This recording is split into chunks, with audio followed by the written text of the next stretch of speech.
It's a good evening from the studios of Radio FM 88 Australia today, and I say today because our co-host, of course, is in the UK, and I've got here at the bottom, just turned the world upside down for the first time. Southern Hemisphere is sitting up top, and our guest today is also from the Southern Hemisphere.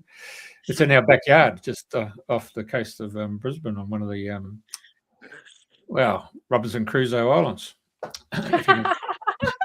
If you can find Man Friday.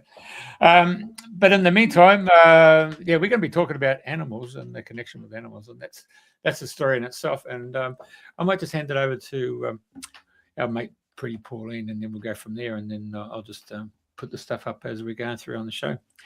And if you wish to participate, just come through, and we'll put your little post up and comments and all that stuff, and we'll share it. Thank you very much, and back to you, Pauline. Hello, and good morning from down under on top in the Northern Hemisphere. You said there weren't enough characters in X for instead of Australia, Aussie. Well, I think there's plenty of characters in front of us now. So welcome, Shemaine, and all the characters you'll be bringing to life for us today. How exciting. I'm so excited to be on tonight. Thank you so much for inviting me. Yay. Well, I talk to animals. Okay, so there might be quite a number of people that might think you're off your rocker, if not bonkers, but we're not either of those. So we embrace the concept that you talk to animals and that you are the modern day Dr. Dolittle. So tell me, how did you get into this? What was it that gave you an inkling that you talk to animals? And how do they talk back? Well, that's the big thing. Like when people say, you talk to animals, and I'm like, yeah. And they're like, that's really strange. I'm like, well, what am I supposed to do when they ask me questions? Ignore them? It just seems like the logical thing to do is talk back. My mum raised me well with manners. When I was little, when I was little, Mum noticed my affinity with them, and I was always drawn to, if there was an animal in my vicinity, it was drawn to me and I was drawn to it. It was just, magic. So many times my mum talks about when I was really little, how I would just be sitting there and I'd be just looking out, and then I'd like put my little baby fingers out, and then an insect would just come and land on the tips of my fingers, like butterflies and like little flying lady beetles, but to the tips of my fingers where our energy life force is coming out. So they would just gravitate. And then, of course, the first thing I want to do as a little one is bring them to my face and kiss them. So I always had this thing with wanting to kiss all the animals, which proved a few times growing up quite tumultuous for my mum, because spiders, I love to kiss spiders. Ooh, okay. Yeah, just always, I guess, as a communication tool, my mouth was my expression when I was little. Of course, so it's of course the all phase. Yeah. But yeah, there's so many stories of my mum, finding me playing on the floor. She would think I was playing with my I liked a lot of stuffed animals as my toys. So she would think I was doing that and I'd be playing. I remember this one time, she's like, you're playing with your little, I had a little rhinoceros toy. And I'm going with it around the pot plant, around the top of the pot plant. And then I would squeal and I would come back around the side of the pot plant up the top. And then I would go, and Mum comes down. She's like, oh, it's so sweet. It's a funnel web spider I was playing with. She would chase me back along the edge, and then I would giggle. And then I would then chase her back, and then she would do the same thing. And then when Mum came, we both stopped and looked at Mum like we got sprung. And I'd been there for ages, so yes. And funnel web spiders, they're a little can they be aggressive? I mean, clearly they're poisonous, aren't they? And the red bats, you were playing with them and it didn't bother you. Yes. No inhibitions. No fear whatsoever. A few times And my mum, sorry. I suppose for a funnel web spider, that would be quite unusual for a human to be fearless of them, considering what we know about them. Yes, exactly. And she had a nest, so a mother as well, who are ferociously protective. So if she thought that I was a threat at all, she wouldn't have just stopped. She would have kept coming at me, and she would have like moved me on or nibbled me or whatever.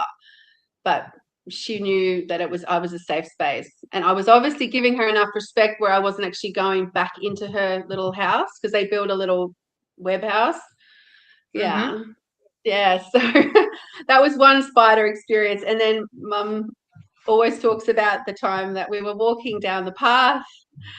I was running ahead, as I always did. As soon as I found my feet, I would run. And then she'd come around the corner, and I'm sitting in the middle of the path. And she's like, okay. She always said, okay, wonder what she's found, you know. And here I was. I just picked up a random snake, just picked her up. Oh, okay. All right. Snake, yep, and was just kissing the top of her head as I did. And Mum's like, honey, okay, she's like, put the snakey down. So I put the snake down on my lap, and she proceeded to coil up and then just lay in my lap. And Mum said it took so long to try to get the snake off my lap. So yeah, I just stroked her like you would a dog, a cat. Yeah. Okay. And was that any particular breed of snake? Mum says it was a python, which is a friendly snake, but it's, I guess, any snake that's just cruising along doing their thing that you just pick up. That's a bit intrusive if you've got any ill intent or any bad vibes. But I just never seemed to have any bad vibes when it came to animals. It just was always high vibrational as a child. And I could see auras too. Mum would often say to me, what color can you see?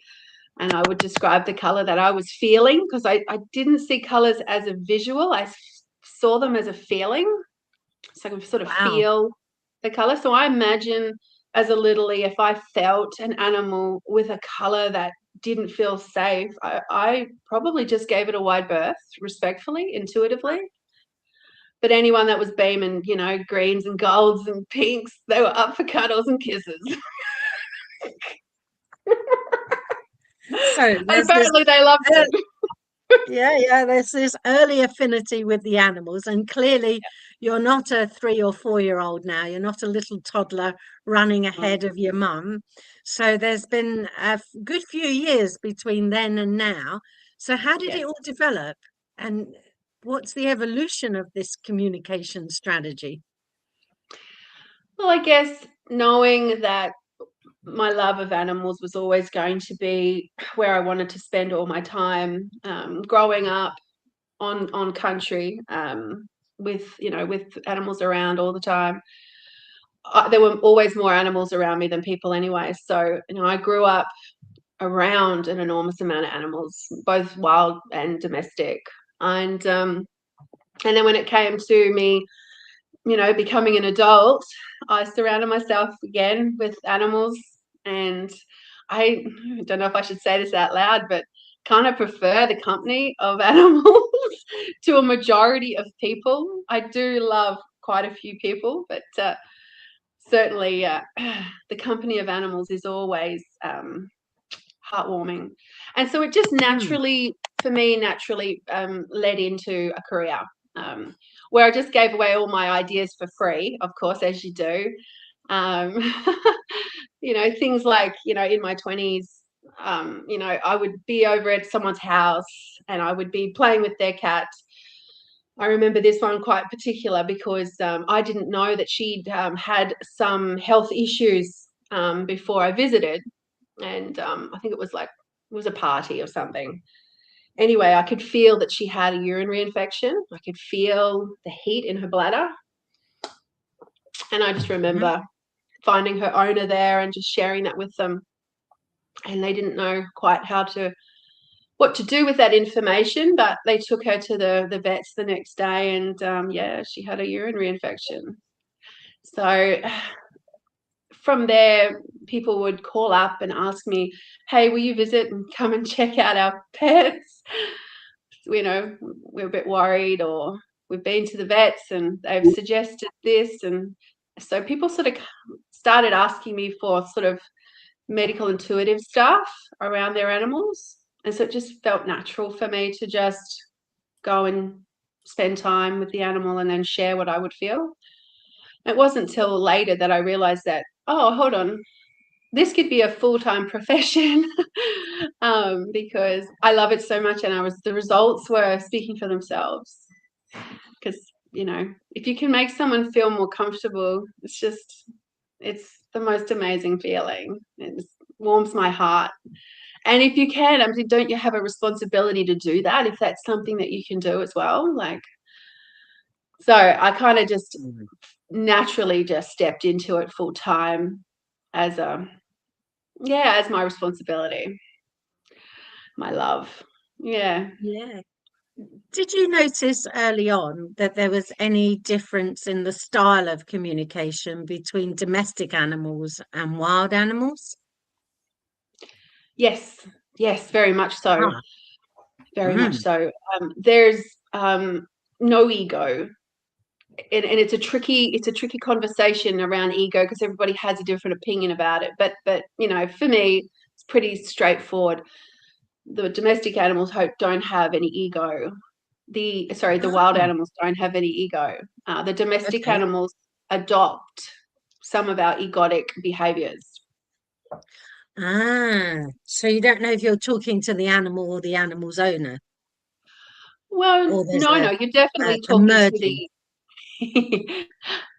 you're definitely talking to the animal. That I have to get underneath that dialogue and make sure that they're not just telling me what they want me to hear to keep their owner happy. So, for example, if I'm connecting with somebody who, with their dog, and let's say that person is drinking quite heavily because they're quite depressed, and their dog is showing a lot of signs of anxiety, and that's why I'm called in to begin with. And then I can understand that the anxiety that the animal is carrying is not their own. It's their dad's. And then the animal will want to like make sure that I am the safe person that they can actually share why there is anxiety there. And so some animals will keep up that front and be like, oh yeah, no, we're just anxious because just because, you know, and you can kind of almost feel like they're trying to come up with a story because they're worried. So does it sound more like a human story than an animal story? A little bit, yeah. And it's a bit more theatrical as well, like it is with humans when we're trying to cover up the truth. We get a little higher in our voices and we get a little bit distracty and, you know, trying to keep the truth from coming out. But I tend to just ask the people, the guardian of the animal, I ask permission first to ask a couple of, you know, deep emotional questions. And once the owner, if they feel safe, and start answering a couple of questions, that's when the animal will open up as well and be like, oh, you know, the funny drink that dad's always drinking, you know, makes my nose feel weird and gives me diarrhea. And, you know, it's like you start to get underneath that just that surface stuff. But like anyone, you know, no one's going to divulge their secrets to you if you haven't invested and earned their trust. You're just going to get the story that they feel safe to tell you. And animals are no different in the domestic world. In the wild world, when I'm connecting with animals, there's no BS, there's no filter. There is just this wild and magical connection with the environment, with the land. And they will just say things as they feel them. So if they feel like we're disrespecting that part of the habitat, they will just share that sadness, that disconnect, that anger, that volatility. Or if they're feeling, you know, wonderful and brilliant and connected and uninterrupted and undisturbed, you know, they will express that. I swam with a hammerhead shark once. Sorry, I'm jumping all over the place, but it was the most amazing thing. Yeah, to swim with a wild shark. And I said to him when I felt him, I said, "Are you gonna eat me?" And he's like, I literally got foofed by a hammerhead shark. You're not a tasty morsel. Get away. And I'm like, what? And then he was about 8 meters away from me, and he tilted his face so his face would come out of the water. And I don't know if it's my imagination or not, but I saw a grin. I saw a little grin on his face. And then he just sort of laid a bit, he laid like that with his flipper a bit out and just like chilled. Like he just could not have been more chilled. Like he was trying to reassure me of me not being what he was interested in eating. And I'm like, you'll always remember that. oh, always foofed by a hammerhead. Unbelievable. I think there's so much misconception about sharks, and perhaps there's I don't know, like a telegraph of sharks where they're like, oh, people, they're just the worst, aren't they? They just don't understand. Majority of them don't understand what we need, and Okay. yes. I wanted to ask you, do you consider that animals have a collective soul group? Like the giraffes would be all, not that you've spoken to too many giraffes in Russell Island, just right of Brisbane, but something along the line, well, field mice or, well, the hammerhead sharks. Do they have a collective consciousness that when you speak to one, you speak to all of them? That's such an interesting question, because I have wondered myself at the complex tapestry of all the interconnectedness of all animals. My intuition is that it is a yes. I haven't seen the full confirmation of that in my experience, because I haven't traveled outside of Australia. But inside Australia, my experiences with birds is very much a soul connection. And my example there is I raised a little raven, an Australian raven, a couple of decades ago now. And before then, I hadn't had a lot of connection with them personally. I just looked and respected them as a sentient being. And my experience raising this little one was keeping him wild. So keeping him in a tree. I lived in a tree house at the time. Keeping him in the tree and not touching him, even though I was desperate to, kiss him. I was very mindful to not touch him. And we would talk for hours, and I would share with him, my heart, my soul, all these sorts of things.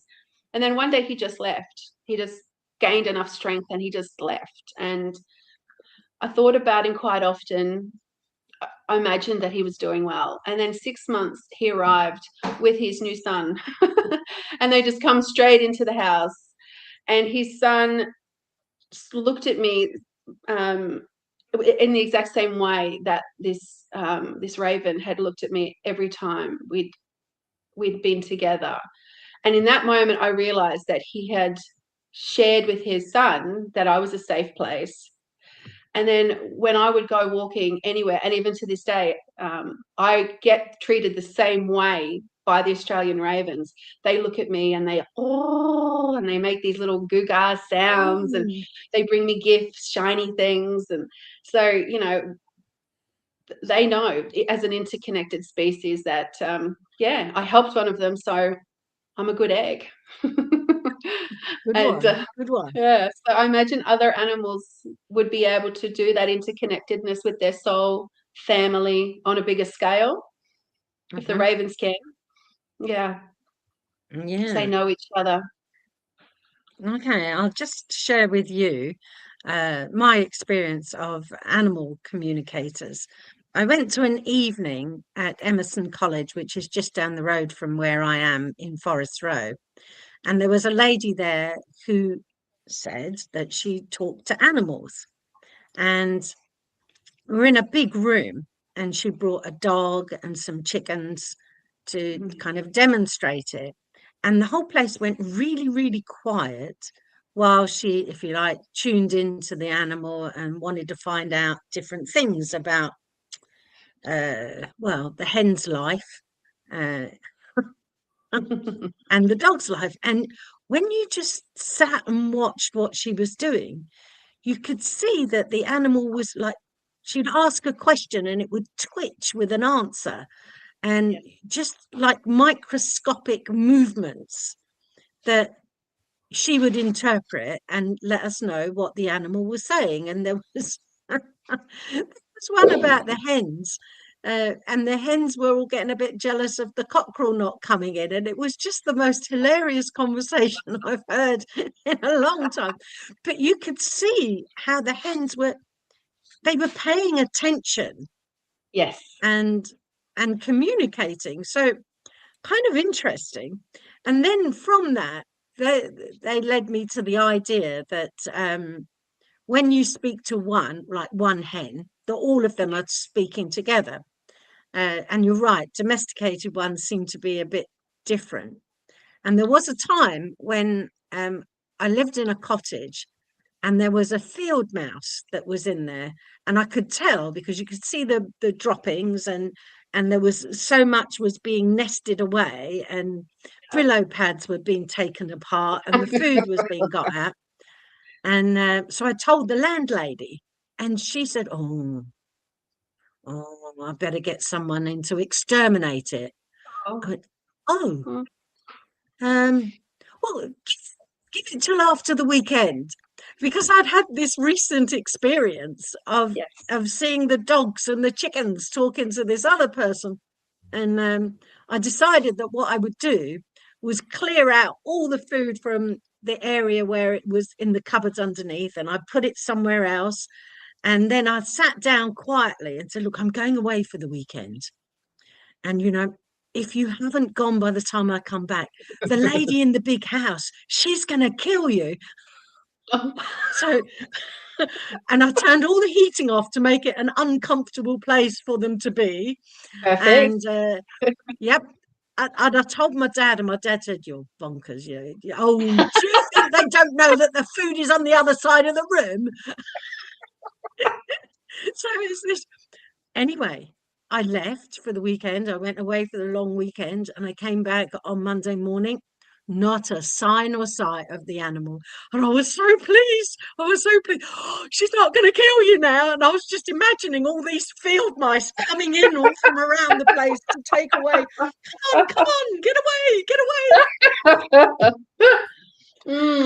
So, such an emotional intelligence. Well, whatever it was, the field mice left. I came back and I checked everywhere to be sure that it wasn't hidden under the washing machine or somewhere else, just to be sure that.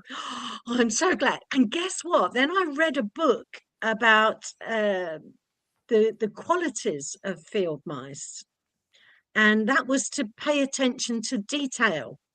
And on the Friday, I'd had this huge big letter arrive that I was just going to sign it and send it on, but it was a big one. So I spent my time that weekend paying attention to the detail, and by golly, was it worth it for me. So that was quite memorable, particularly with my dad laughing his head off, saying, "Do you think they don't know the food is on the other side?" I'd taken it, I'd put them all in glass jars, so no food here. No. That's beautiful. I love that so much. I mean, if we could do more of that, then we could protect them from being, what would have happened if that hadn't have happened. Yeah. So there is this idea that animals have their own soul group. So I don't know how much you agree with that or not. It'd be interesting to find out. Yeah, no, it feels very real, and from my experiences, it is very real in my experience as well. And there's an intuitive emotional intelligence that animals work from, and it's uncomplicated. They want to live. They want to live their best Yes. life. Yeah. I remember, again, spiders. I had a rental inspection of many moons ago when I was quite young, and there was this magnificent golden orb who had built this beautiful web right across the side of where, you know, they would need to walk. And so the day before the inspection, I came over and I tapped my finger on each of the threads that I needed Oh, her yeah. to remove. Yeah. So there was 4 of them. I just tapped each one and just said, look, can you please take these up high and just be out of his view when he comes through. In the morning when I get up, if you haven't, I'm going to have to move them. And, you know, I would rather you did it. And I got up in the morning with my coffee and went around and I couldn't find her. She had cleaned up every little bit that she'd used as her foundation on that side of the path. And I looked up and here she was up in the bushes. And I know she didn't wink at me, but it felt like she was like, he's not going to see me. I know. And within a week, she had began to expand out again after the inspection. Okay. Maybe.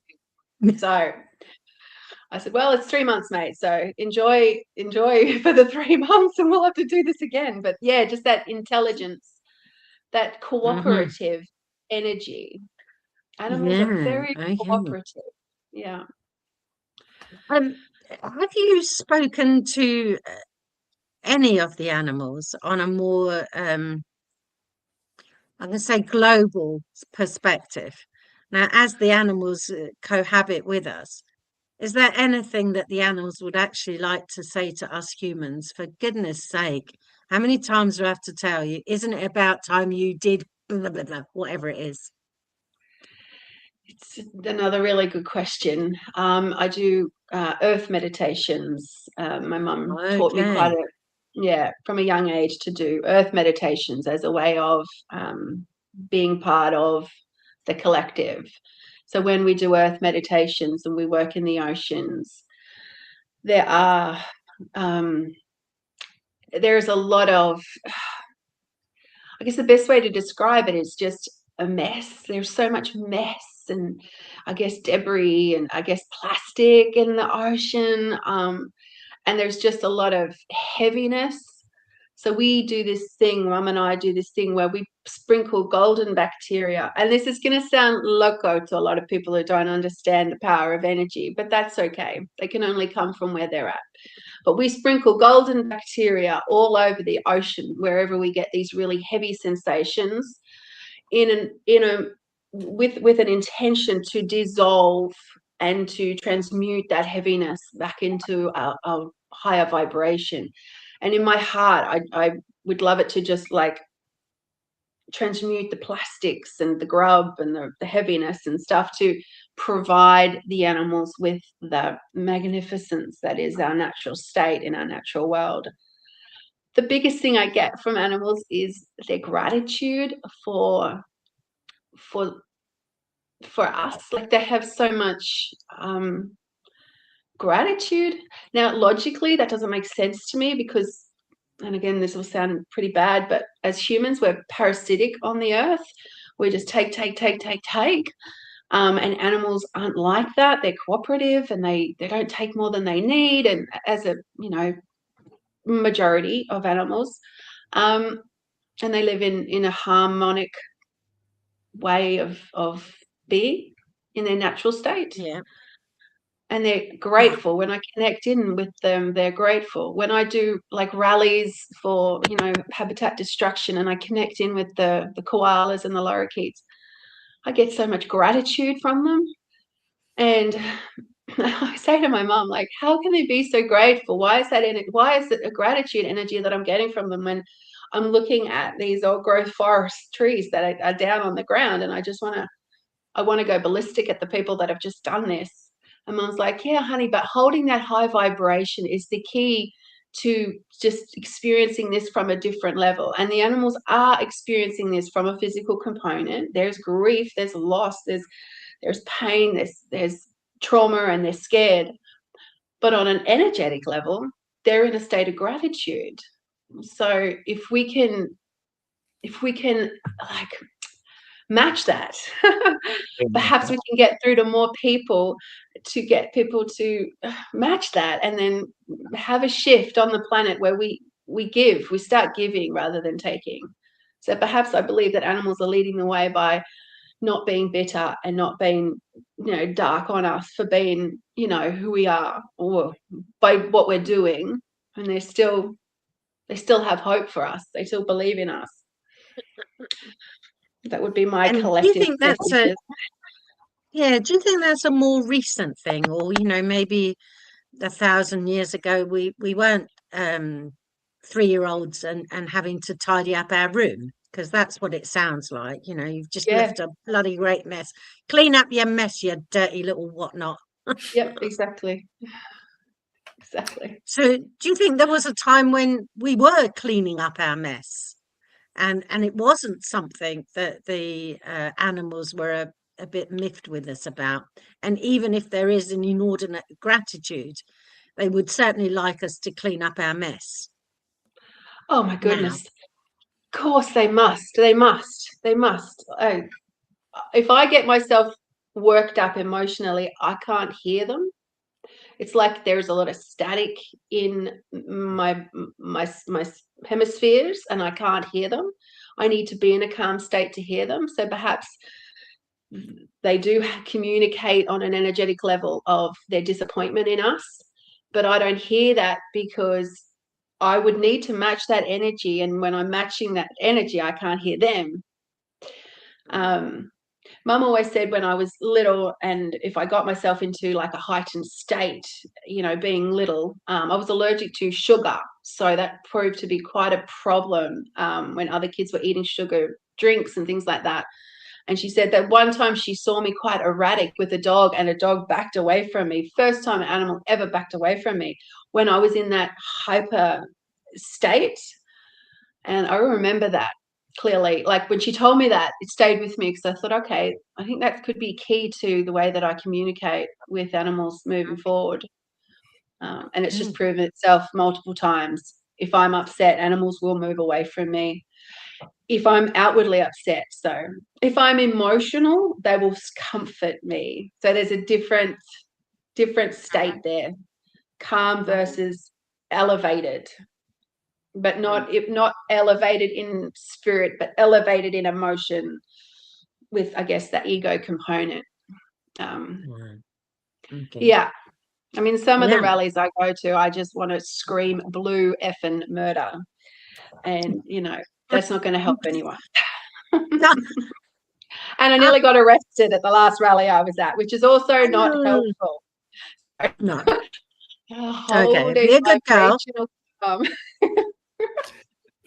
So when it comes to your communication, we haven't really touched on it, but is yours more of a telepathy? Are you hearing a voice, or are you getting pictures? It's interesting. I don't fit into one particular box, which is probably, not that uninteresting, but I will feel an animal's comfort level, and as they feel safe with me, I will feel their emotions. And as I feel their emotions, then they will give me glimpses of things that they can remember. So I kind of get like a kaleidoscope of things that they want me to see, and then that moves into the next. They can bring through things they want me to smell, so I can smell different things. I get a really strong sense of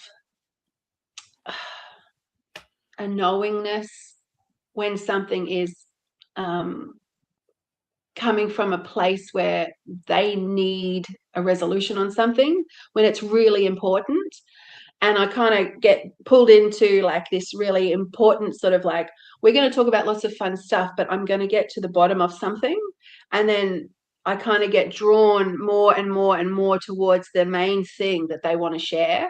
And and that almost feels like I can taste it. It is so physical. And within myself, I don't have any physical feelings of my own. Like, you know, if my feet were cold, I wouldn't feel cold feet. I don't get thirsty. Yeah, it's like my own stuff shuts off and makes room or gets out of the way so that they can show me how they're feeling, which is a great way to identify medical stuff, because I can then feel kidneys and I can feel bones and I can feel chest and breath, and I can feel what they're feeling safe to show me. Sure. So you're receiving that, and what are you in return? How do you communicate with them? Again, with feeling, touch, talking. Just when you talk or you think of a picture, they pick up on that. It all connects. If I'm sitting with them and their guardian, I will use words to describe what I'm seeing and feeling. I will sort of explain everything that's coming through so that the person is understanding what they're hearing, what's happening. If I'm sitting one-on-one with an animal and there's no one around, we're silent. Yeah. It's quite interesting. So the sound I hear is inside. Of course. So I guess telepathy. Clearly, English is not my first language.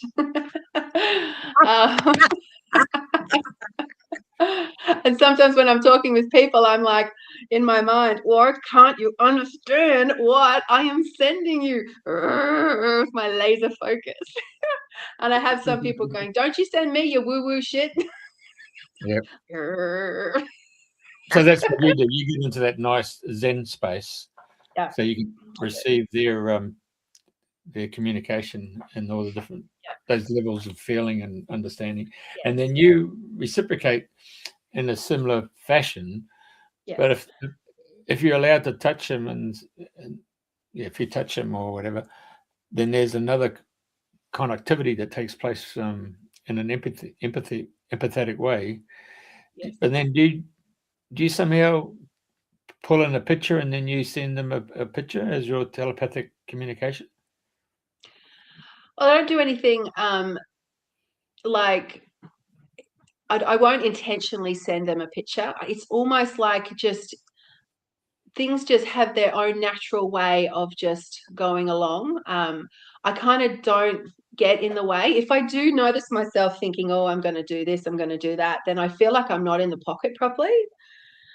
So I kind of like just feel like the whole process runs itself. And if I'm touching an animal and they are just intuitively knowing that they will just move around and move until my hands are on the parts that they want my hands on. And then as a conduit, I will just call in whatever energy that they're looking for, and that'll move through me and go through my hands onto them. And so they kind of call the shots on what they need. Animals are highly intelligent and they know what they need a lot better than humans do. Yeah. They're just so much easier to understand. And, so you must have a little picture that says, oh, good morning or good afternoon, and how can I help you? Or, yeah. Say that again, sorry. Or you might have your imagery that you use, such as, good morning or good afternoon or how can I help you? Hi. I always just come in with hi. Hi. That's it. That's my full introduction. And then from there, it's all heart. So, okay, the best way to describe it is it's heart coherence. So we have a heartbeat. Everyone has a sentient being, has a heartbeat. And so I will breathe and I will invite, whomever is with me, because a lot of times animals will remotely connect with me. So I'll be laying in bed and then I'll feel someone jump on my chest. And so I intuitively go, hi, and then I start breathing with them. So I feel into my heartbeat and then I just feel for theirs. And as soon as I feel theirs, I just naturally invite them to sync up with mine. So some animals have a faster heartbeat. And so I will invite them to sync up with mine, and sometimes they won't fully sync, but they'll still be in a coherence. Some animals will go from a heightened state, sync up, and then we will have the one heartbeat. And as soon as you've got that synced up heartbeat, every animal, even birds, they go, they do this audible sound. They do it in spirit and they do it in physical. So as soon as I hear that audible sound, I know we're in sync. So before that moment, and so that can take like a moment, or that might take 10 minutes, depending on the circumstances. If it's a trauma situation, it might take that full 10, 15 minutes. But as soon as that synced up, I guess that's their safe place. They feel safe. It's a container of safety then. And yeah, they just then share how they're feeling. So I guess the majority of what I get is how they're feeling, you know, anxious, upset, frustrated, confused. And then they'll show me what they're confused or frustrated or angry about. Yeah. So, I mean, we're all familiar with cats and how they give you the raw finger. You know. They can. So you're the queen of the cats, and you Queen of the felines. Yes, I am. Yes, I am. On Lamb Island. On Lamb Island, I'm famous feline whisperer. Short version of the story is beautiful woman on the island has two pussycats. One pussycat who is known by most of the island to be incredibly vicious to everyone except Mum. So he's got his murder mittens out and he's ready to so nobody goes into the house, you know, because they'll get scratched or bitten. And she needed to go away. And she's like, I can't go away. I can't leave him. I can't have anybody else come into the house. Oh my God, this is like so stressful. And then I was recommended and she's got me in. And from the moment I walked in, it was so lovely. I'd heard the stories about him and the ferociousness. And I walked in the door and one of the two boys walked over to me. He's the cutie, softy, sweetie. And then his brother was over there. And we looked at each other and I invited him to heart coherent, to sync up with my heart. And he did that equivalent of the bird, you know, because I'd only been there for I thought, okay, all right, this is cool. And his mum put the kettle on and he just watched me, and she's like, oh, please don't move, just stay there, just stand there, I'll put the kettle on. She was so worried about him just coming and just like opening up my legs. And I just moved a little bit closer, invited him again, and he started to smell me. So his nose started to twitch. And then he invited me to come closer. And it almost felt like a challenge, which I accepted, of course. So I walked towards him. His mum's like, oh, no. I said, please just let this unfold. She's like, well, I can't look then. I said, that's okay. You just keep your back to us. Anyway, it took about 5 minutes. He asked me to come a bit closer. And then he informed me that he was going to come closer. So he was in charge and he was controlling the narrative. Oh, yeah. He was talking to me, which was lovely. And I said, of course. I said, may I invite you to feel my heart? And he's like, I can smell it. And I said, how does it smell? And he walked right over to my leg and sniffed my leg and sat down and looked at his mum and said, she'll do.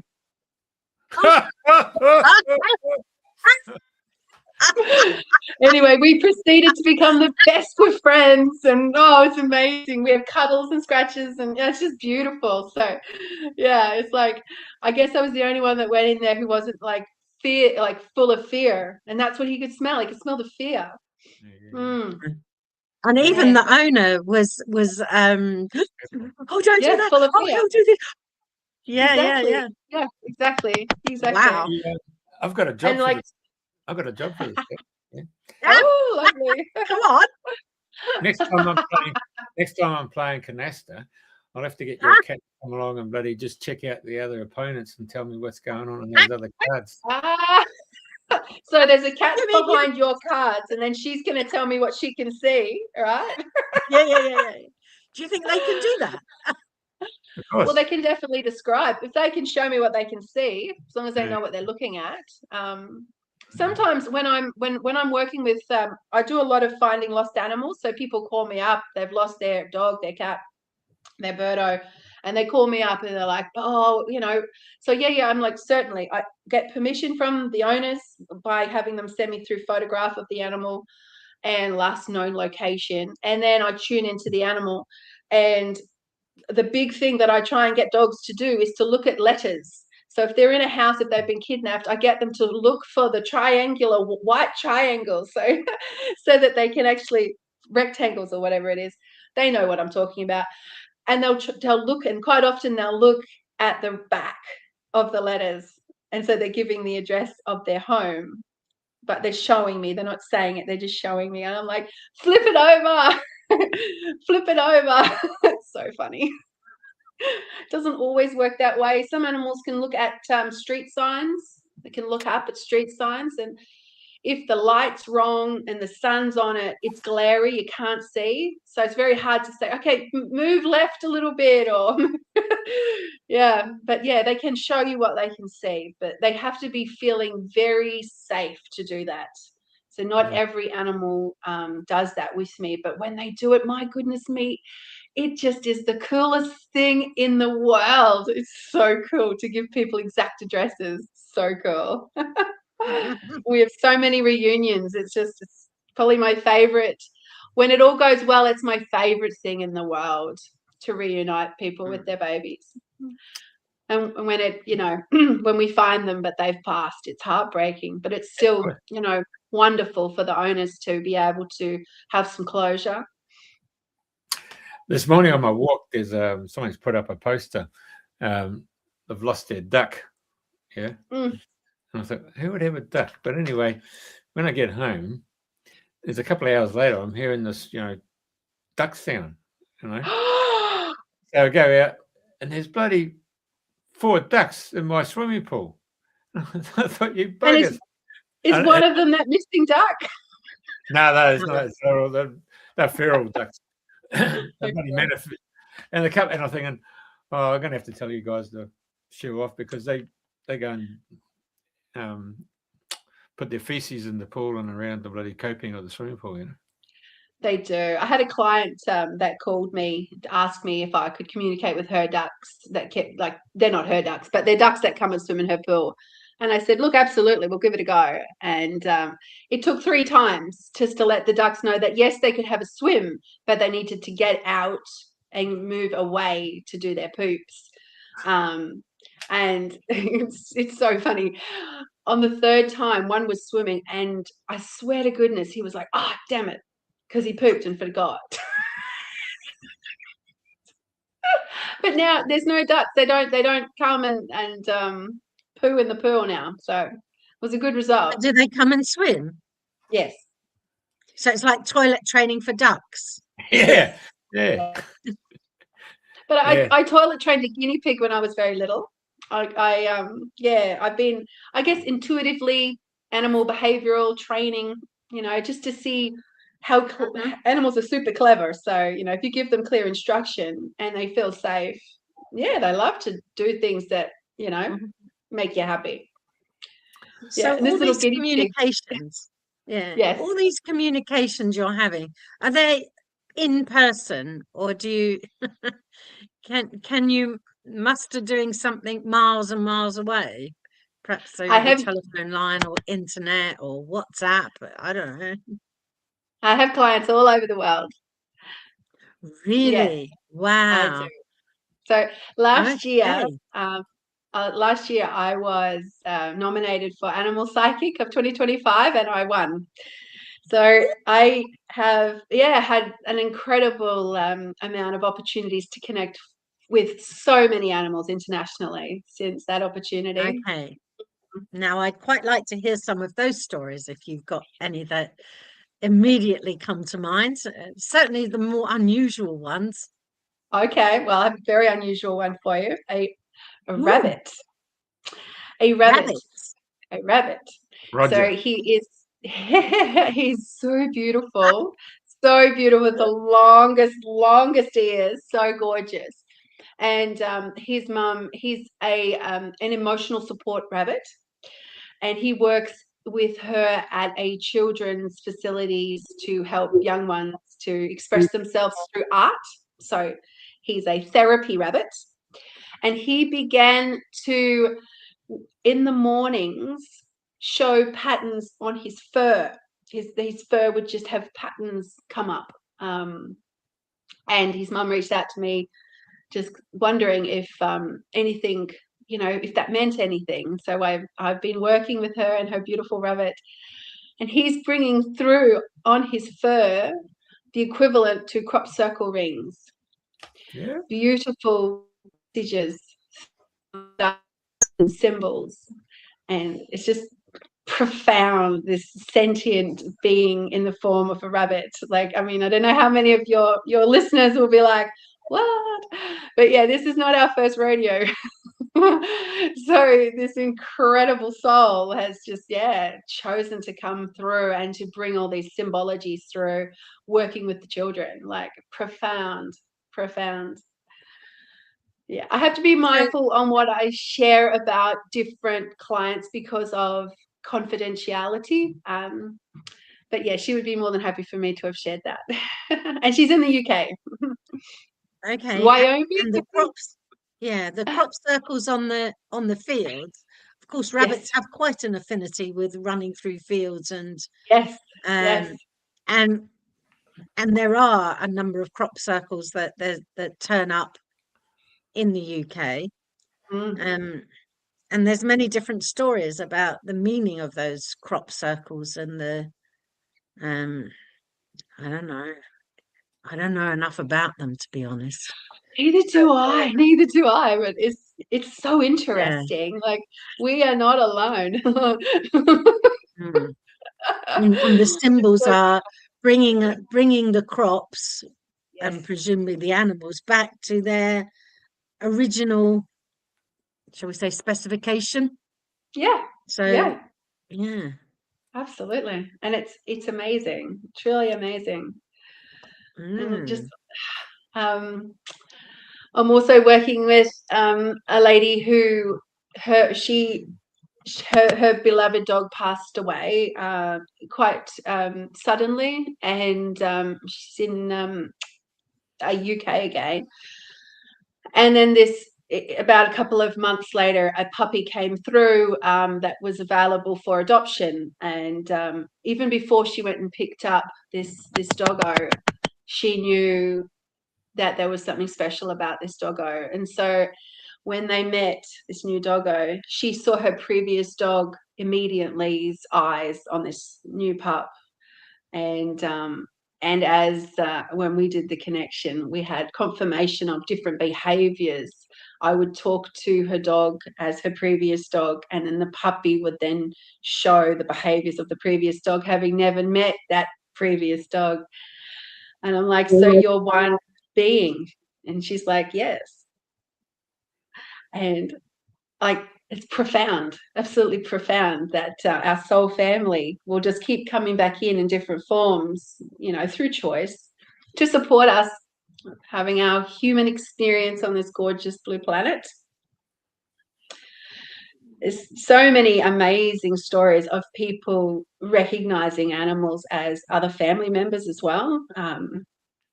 I connected with a man who was in palliative care.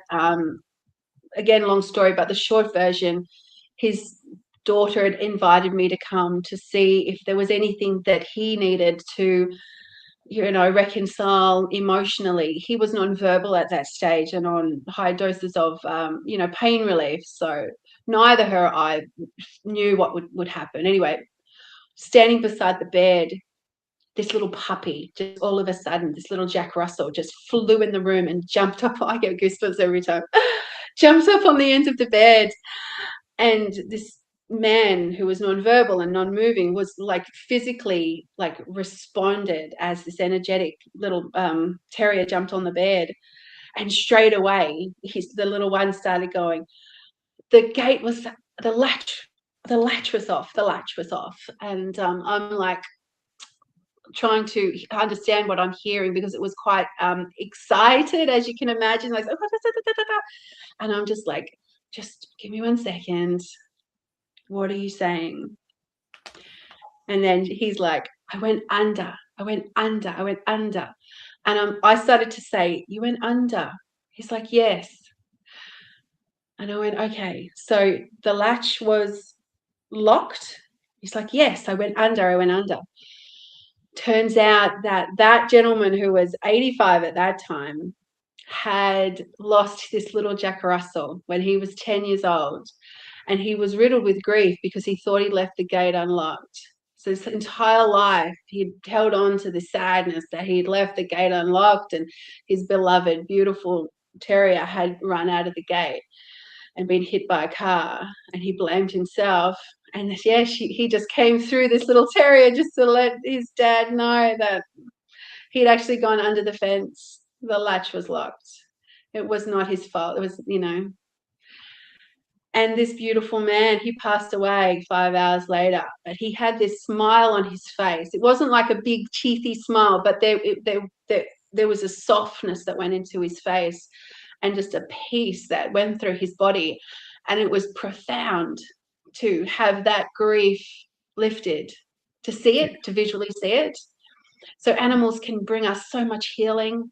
If we can listen, we can experience just incredible healing. And I live for that every day.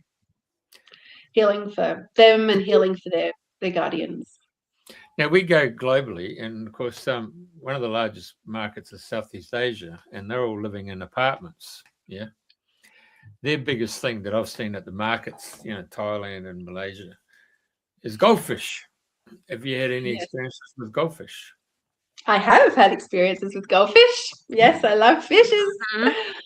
And they are, again, they work off feeling safe. Again, they work off feeling safe. So I worked with a koi, big, beautiful koi. So, and he would come and wait for me to come close, and then he would move away, and then he would want me to follow him. So he would engage in that way of sort of I guess, cat and mouse, again, come forward, let me chase you. And then he would want to be touched. So I didn't get, as in, he wasn't having conversations with me as such, but he was definitely showing me, leading what he wanted, and communicating how he wanted to be looked after. And working with him was really fun, because he would actually ask to be touched. So you have to make sure you have really clean hands, though. So you can't just be touching fish if you've got dirty hands, or in perfume or oils or anything. You've got to have perfectly clean hands, because they have an incredible membrane on their body. But yeah, and he would show me where he'd want to be touched. That was quite beautiful. I was able to find, he had developed a little skin issue, so we were able to get on top of that really quickly, because he showed me where it felt different to everywhere else. So quite a lot of intelligence there. Not just goldfish swimming in circles. They have quite a profound awareness of self. Yeah, right. Yeah. Now, we've had people here in Australia, and as well as the UK, who deal in equine therapy, where they get disabled people who come into the actual field, and the disabled person will sit on the ground, and then the horses come in, and the horses then pick one of those disabled people and just nurture and just smell them, and then they probably just lay down with them. I mean, have you had that experience as well with doing equine therapy? Yeah, I have. So when I was younger, I used to go and work on horse farms, and worked with a few places that provided that service, bringing in disabled and high needs children. And the communication between the horses and the children is quite visual. You can really see the horses connect, and you can see, again, I believe it's the heart coherence that just naturally happens. I don't have to you don't even have to say, slow your breathing down. The horses will naturally come in and sort of come underneath the child's breath and then take control, and you can actually watch them leading the breath.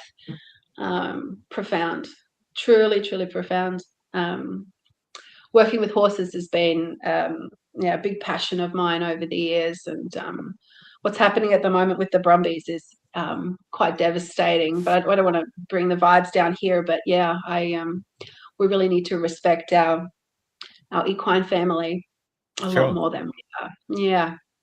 I tell you, I don't know about you, but cows, I really enjoy cows because you go along and they're really inquisitive. They just want to come up and really make you part of the herd, don't they? They're amazing. Yeah. Cows are amazing, absolutely amazing. I got a funny story about rescuing a cow. There was a neighbor, again, long story, I'll make it short. They got a calf, and they were going to fatten this calf up, and they called him Calvinator, and they bought a big freezer. Anyway, I got wind of this, and I wasn't having a bar of that. So I started saving all my pennies so I could buy Calvinator. And it took me a couple of months to get, enough money up. And then I went over to buy Calvinator. Now, we didn't have a fenced yard. We were in a caravan at the time, but we did have a clothesline. So I figured I could buy some molasses and I could cover the clothesline in molasses. And then that would keep Calvinator there, which I changed his name to Calvin. And that would keep him there while I went off to go to, do my schooling and stuff and come back. Anyway, they never took my money. My tears won his freedom over, and I got to bring him home. And then the authorities got very, very familiar with him because he kept trying to follow me down to school and things like that. And he just became this little community cow that everyone knew was rescued by that girl that just, talks to the animals. And yeah, it became just quite a beautiful, community. People had called, we've got your cow. Go visiting. But when I called his name, he'd do kicks and he'd do all this dancing, and he would dance. He would literally dance his way over to me every time. And then he would give me big kisses and stuff. So he knew what his journey was, in early days. But he never accepted it. He knew he's going to have a beautiful life. And I ended up finding another family for him to go and live with that had big property. And yeah, he's just lived his full life in his skin, mooing the way he should. Amazing, aren't they? Because sometimes before I got the camera phones, I had a Sony Cybershot, and it always take orbs. You got orbs and all that stuff. And I remember being somewhere down the bush there, and these Angus, the black ones, came up to the fence line and taking photos of them. And when the photos came out, some of them had this blue orbs that were sitting right on their bloody forehead, and then all of a sudden these other blue orbs all turned up around the herd. It was bloody amazing. It's talking about orbs and communication. Talking about Nimbin now, yes. Down there in northern New South Wales, yes.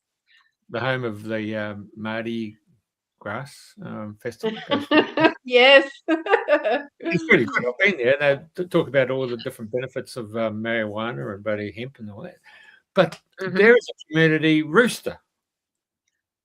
Oh, yeah. Walks around the street of Nimbin. Yeah. Yes. I've actually been there once, and I actually got a photo of it, so I've actually put it on our site.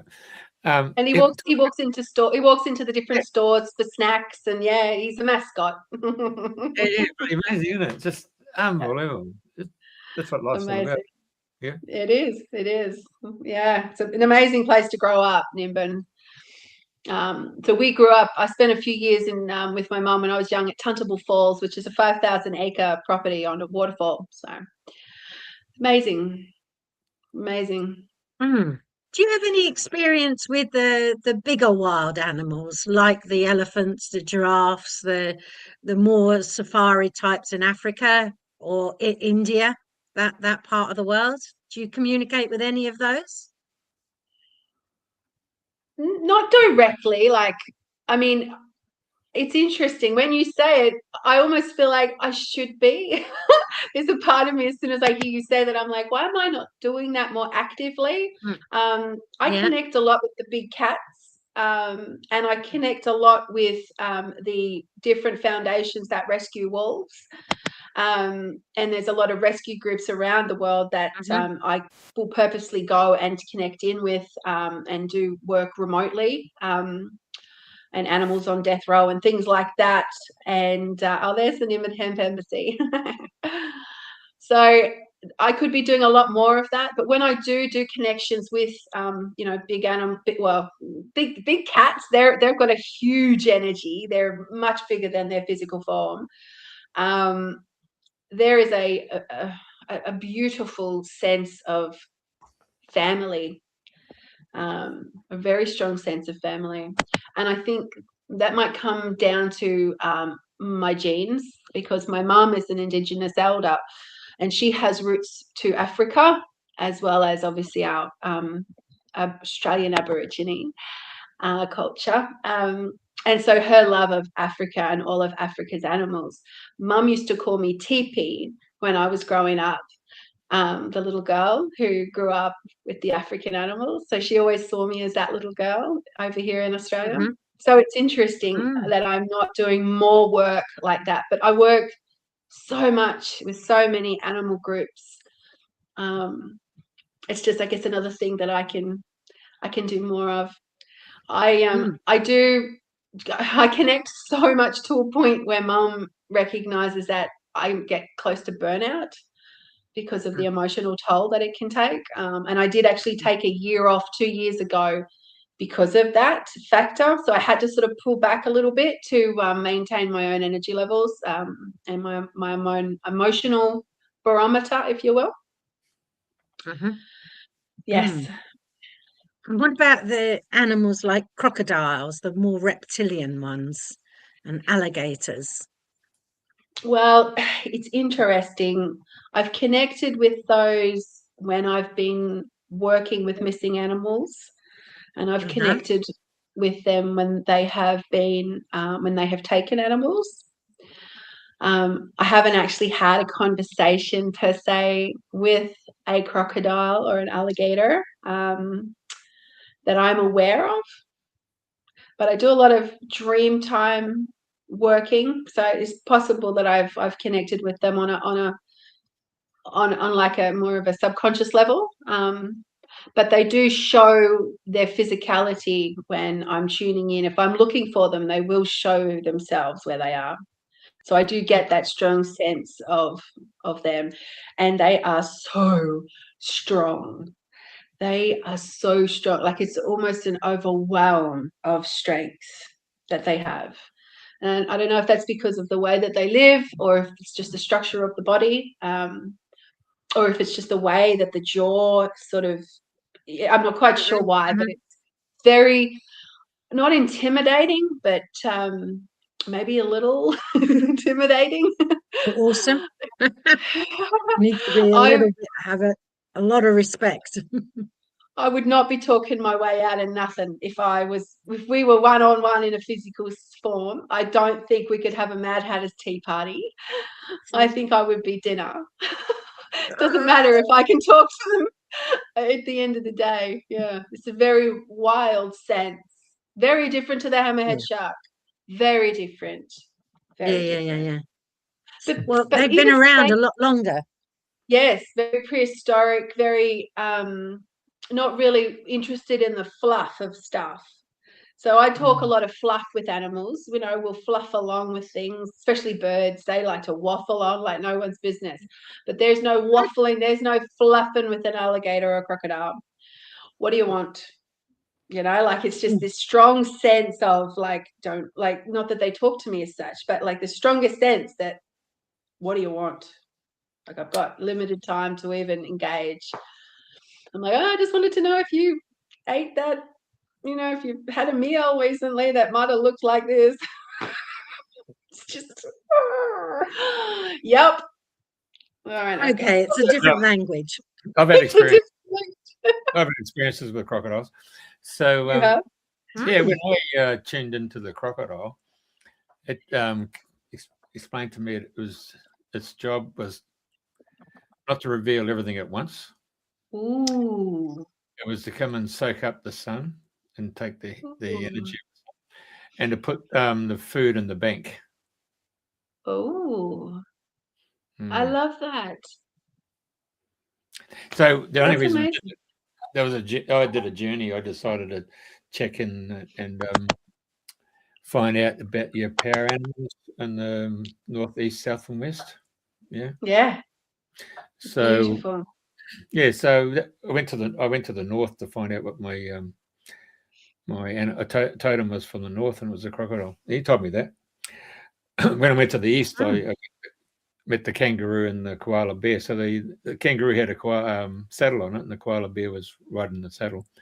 And I love that. and the kangaroo just jumped, and jumped over a fence, and then the koala bear got off and ran up a tree. And I said, "What have you come to teach me?" And the kangaroo said, "I've come to teach you how to take life in leaps and bounds." And the koala Ooh. said, "I'm here to give you a different perspective of life." So that was the east. And then went to the south. I went underground. And as I came down, I met a white rabbit with glasses. I said, "What have you come to teach?" And he said, "I've come to teach you how to see in the dark." I thought, okay. So then I went to the west, and I went to Africa, and I met all these Yes. animals that no longer live on the earth plane. And they said, "We may have left the earth plane, but our essence and soul is here for you to take part in." So I thought, that's really interesting. That's the 4 major compass points. So I said, "Oh, what happens when you put them all together?" And lo and behold, up comes the male and female deer, and the male deer's got antlers on it. So I stood there and I said, "Oh, what have you come to teach me?" And the deer said, "Attunement." So antlers were antennas. So I said, "Well, okay, Yeah. so I said to them, I command thee to reveal thy higher self. And the next second, boom, I'm standing in front of this dude on his throne, and he had a pyramid face of a mountain, but he was on the throne, and he had a set of antlers on him. Yeah. So I'm standing there looking at this guy, and I said, "I command thee to reveal thy higher self." And the next second, there was 3 triangles all inside of each other. I traveled through them. And then I was out in the Stellar Kingdom, and I arrived at this place, and I came into this room, and then there was a big, huge mantelpiece. I'm looking at it. Next second, the door opened, and in comes this really elderly couple. And the old man says, "Oh, you've just met our son." I said, "Well, who are you?" And next second, out come these little antlers coming out. And they said, "Yeah, our son's, his job is to be in tune with your solar system. But we're in tune with the stellar worlds." I said, "Oh, okay. Well, thank you very much." That's So, amazing. yeah, so bottom line is that the guy who I met on the Earth plane, who was the son, that would be in the Christian concept of the Lord of the Animals, in which case in Glastonbury, they have the Goddess Festival, and they put a fellow there, and they dress him up, and he's called the Green Man, and he has a set of antlers there, and he goes out as part of that festivities, so there you go. Wow. That's so cool. Mm. And where did you do this journey? Well, funny enough, I was up at my cousin's place up at Panorama Mountain up at Noosa. Lovely. Yeah, it's quite a Beautiful. strong source there, because you can look straight into Mount Ewa, or you can look into Pomona Mountains. So that whole area it's got a really lovely feel about it. Well, it's got an energy about it. It's a bit like Yes. Nimbin, and it's got a real good energy there. Isn't it? So if you go to an energy hotspot, as Pauline has mentioned before, she's on the east-west meridian grid. So once you get onto a ley line or a song line, it's amazing what you can tap into. But it's no different to the indigenous people. I mean, what I just gave you there as an example was the indigenous people will find that they have a totem animal, just like the indigenous from North America. So once they in tune with their animal totem or the meat of the tribe. Yeah. When that turns up, then they sit down and go into a reflection, and that totem animal will come in and we'll give them some knowledge and we'll share that understanding of them, you know. Yeah, it's really beautiful. Mm. And then they don't eat that totem animal. That's correct. Yeah, yeah. Yeah. Yes. Yeah, there you go. That's really cool. Really beautiful. I got a reading next week with 2 bearded dragons and a turtle up at Sunshine Coast on a big property overlooking the Coolum, the ocean there. So that's going to be fun. I love it. Very good. Yeah. Priti, you got any other questions, mate? Oh, hang on a sec, but there's one question. It came to the radio station months ago, and it was to do with extraterrestrials. Yeah? Yes. And somebody asked them a question, and it came right out of left field. It took them by surprise. And the question was, if you wish to come out into the universe, first of all, speak to your inhabitants of your own planet. So the first question is, have you had a conversation with your ants? With ants. That's their first question. Yes. Yeah. Yeah. Are you asking me that as a question? That was the question that was given to the group that was there, you know, talking about coming out into the stellar worlds, and they said, "Well, look, let's the backyard first, and which is your planet." Absolutely. And have a chat with ants, you know? Yeah, ants are profound, absolutely profound, and they work in such community, you know, cooperative community. Like on the island, we have bull ants. Now they are huge. They're a 3-part ant, so they got 3 parts of their body. Now when they bite you, they take a chunk of meat out. So we have quite a few on our particular property here, and I go out and I go, guys, listen up. Okay, I got to do some garden work. Can I please have a bite-free area? Can I work in an area and it be bite-free? So if I've got to wash the car or, you know, do some gardening, yep, that's them. Second from the top. Big chompers. Anyway, they will land on my leg. Whiskers. They jump, so they're jumping ants. Yeah, they look like that, but they're kind of red. But they're not fire ants. They are a native ant. Maybe hand bottom is actually more like the actual body shape. But yeah, they'll jump up on you, and then we look at each other, and there's this sense of like, but like I get a bit nervous because it hurts so much when they bite. I go, please don't bite me. It's a bite-free zone. And they're like, they'll jump off. But if I was to run my hand over them and not give them the respect that they deserve, they will bite you. They will bite you. And when I'm washing the car, when I've rinsed an area off, they'll jump up onto that rinsed area and they'll watch me. And it's like, Mum will hear me squealing and she's like, just plain ice out there. Because I know that if I take my eye off the prize and I disrespect them, or if I stand on one, because you don't kill it standing on it, you just piss it off, they will bite you then. So it's like constantly looking for where they are and making sure they're okay, and moving them on by respectfully all the time. And we get ticks as well. So ticks are another really interesting energy. I taught my dog to come over to me and show me if she felt a tick on her. So she would come over and she would like lean up onto me, you know, little grass ticks are fine, but the big shellbacks, they can be quite fatal for dogs with the paralysis. So yeah, I taught her to come up and show me if she had a tick. So with me now, if one lands on me, it's kind of like you get this sense like there's this big celestial finger tickling your hair or tickling here, and I just go straight to the area and I pick it up. The only thing is you're supposed to like get rid of them.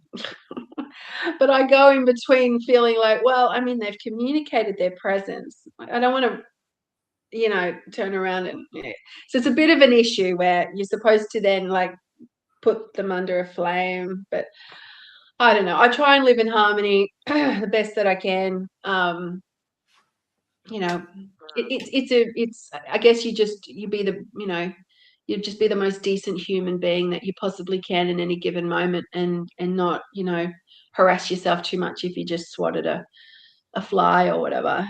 It's all the But philosophies of Dharma, isn't it? yeah, Dalai Lama, all about that. exactly. Yeah. But one thing, if you do, I've noticed over the years those moments where I have accidentally injured an animal, you know, not intentionally, but by maybe like absent-mindedly hit a lady beetle once. I had a lot of grief in that moment, and I held her, and I just like asked for forgiveness, like the Ho'oponopono prayer, you know, I'm sorry, please forgive me, I love you, thank you, just in order to let the soul of that creature know that you see them, you experience them, their physicality was important, they are being celebrated in that moment. And I had a fairy wren, a male fairy wren, that went into my windscreen once and was killed instantly. Mum said it took me weeks and weeks and weeks of just meditating with him energetically to try to find some kind of peace within myself, because I was grief-stricken with guilt. And it was an accident, but I just felt so deeply overcome from that experience, because I hadn't long been driving, you know, it was only like in the early days of me driving when that happened. So yeah. Yeah, there was a story you posted, Jeff, about a swarm of bees in Wales, where the beekeeper had died and the funeral was taking place, and that the bees had left their all the hives and followed the funeral. Right. I kind of wondered whether or not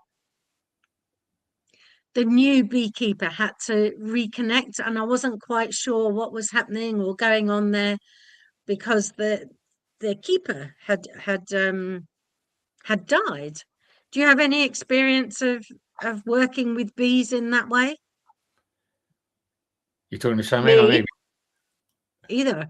Oh, okay. Well, I can help you there. I got a guy. He's an independent honey aviarist. He's got about 500 hives in southeast Queensland into northern New South Wales. He's a third generation aviarist beekeeper, and he explains that too. He nurtures and breeds queen bees, and so this mite that's come into Australia, his queen bees have been able to withstand that mite, and he has that natural. You call it? But the same thing as Shemaine. He just has that. He doesn't have to preach it. He doesn't have to say anything. He just has that energy and essence about him that he just goes in and he starts working with the individual hives. So he has that same. His energy must step out of his whole body without him realizing it. It just must wrap up around the hive, and he just embraces it. And he does it naturally. Yeah. I can't explain it, but I think he's just got that empathy when he goes from one hive to another hive, because he's got the intent of looking after them and making sure they're all good, you know. Whereas there's another major honey company in Australia that's importing syrup, and it's been given to their beekeeper breeders, and they place it just close to the hive, and so they're going in and bringing that type of sugar into their hive, and so their honey is really crystalline. It's really brittle, breaks down. Whereas the natural honey you can get from the markets, they're probably better because the local beekeepers. That's the best way to go. But yeah, that's Andrew for you. He's got that empathy. I can't explain it because even he can't explain it. I think it's just because it's in the genes. It's been third generation, you know. Yeah. He likes bees, and bees like him. Yes. Well, it's like the honey, you know. So the honey's really good for, you know, like in the old days, they used to talk about getting royal jelly, wasn't it? And the, in the Greek mythology and all this stuff, it was all about the nectar of the gods, isn't it? Ambrosia. Yes. Yes. And when a honeybee, you know, stings us, if we can just let them be a moment, they will slowly. They need a little bit of time, but they will be able to unwind themselves. So the little the stinger has like little probes all over it. So they've got to go backwards and forwards, backwards and forwards, backwards and forwards, backwards and forwards, backwards and forwards before they can get their little stinger out. And then they can live. But without it, if we just hit them, they die. Right. Yeah, when I was 6 years old, I got stung within 10 minutes by 3 bees, and my right foot swelled up. And, you know, from that moment onwards, oh, sorry, go there. Sorry. I've never been stung by a bee. And it was almost like, did you ever read those books, Clan of the Cave Bear? Yes. Yeah. The woman gets pawed by the lion. It's got the mark on her thigh. Yeah. So yeah, I've been marked by the bee. I love it. Wow. I've been marked by the hornet. Oh, there you go.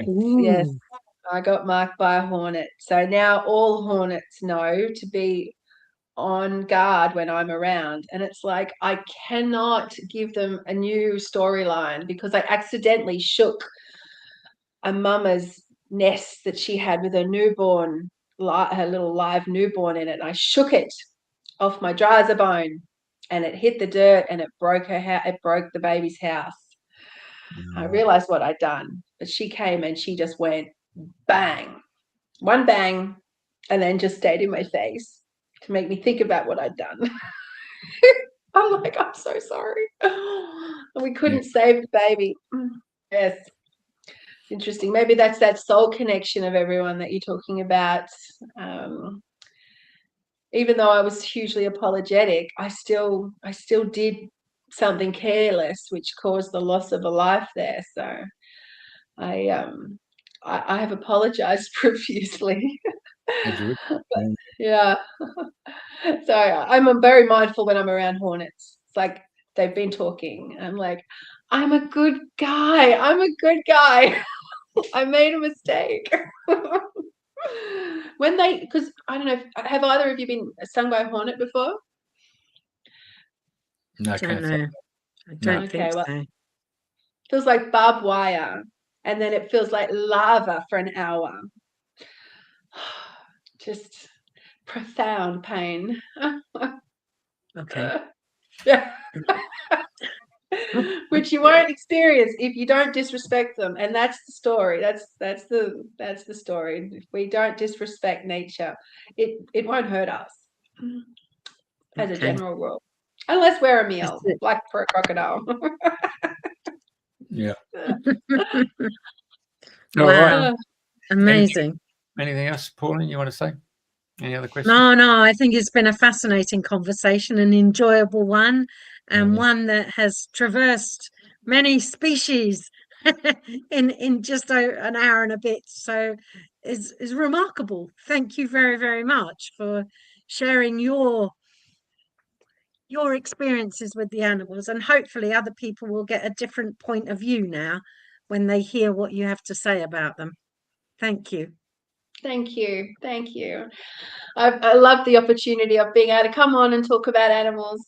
And I think my strongest message for anyone who does watch this, who is interested in, in understanding what this all could mean for them, is sit down with your animal, whether it be in physical or in meditation, and then communicate from that loving heart space to your animal and ask them how they are.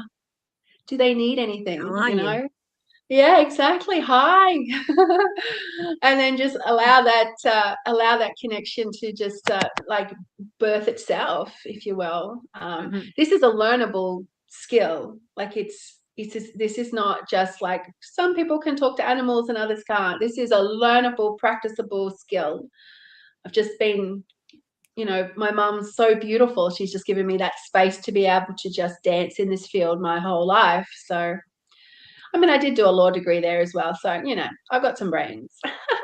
But I always come back to my heart because the heart is the smartest smartest part of the body, that's for sure. Never led me astray, that's for sure. So thank you very Wonderful. much. Absolutely wonderful. Really And appreciate joyful it too. Thank you.